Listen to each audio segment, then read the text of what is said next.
A coroner's inquest has begun into the death of a Nanaimo man who was shot by RCMP.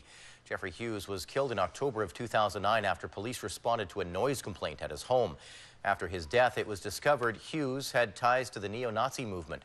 And the inquest has brought one of Canada's most notorious white supremacists to Vancouver Island. A News reporter Steve Coulterman has the story. Dozens of people arrive at the Nanaimo Courthouse for the first day of a coroner's inquest into the police shooting death of Jeffrey Hughes. Among them, his neighbor. We're concerned, and we want to know, not just me, but the neighbors want to know what happened, how somebody could be killed. They remembered, you know, the kind, helpful, and a person.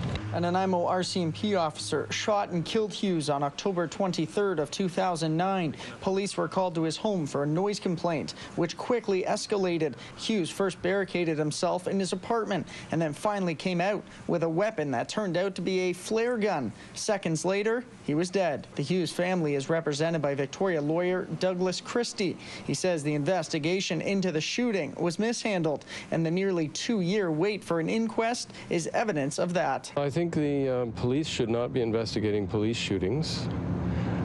21 months is too long for the occurrence of an inquest into a death. When there are ample police witnesses available, you would think that they would be able to tell us within about 2 days what actually happened and why.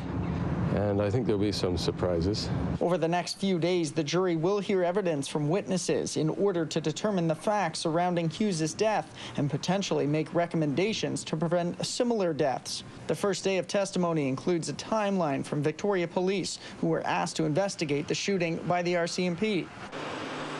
After his death, information surfaced that linked Hughes to the neo-Nazi movement, with suggestions he was a white supremacist. A man many consider Canada's most notorious white supremacist traveled to Nanaimo from Toronto for this inquest. I worry on other issues that we may be dealing with political policing. I don't know, I'm not making that accusation, but Jeff did have a history of political involvement. And did this have anything to do with his murder, with his killing? I don't know, but that's one of the reasons I'm here. 9 witnesses are scheduled to take the stand tomorrow, including a number of Nanaimo RCMP officers. In Nanaimo, Steve Coulterman, A News.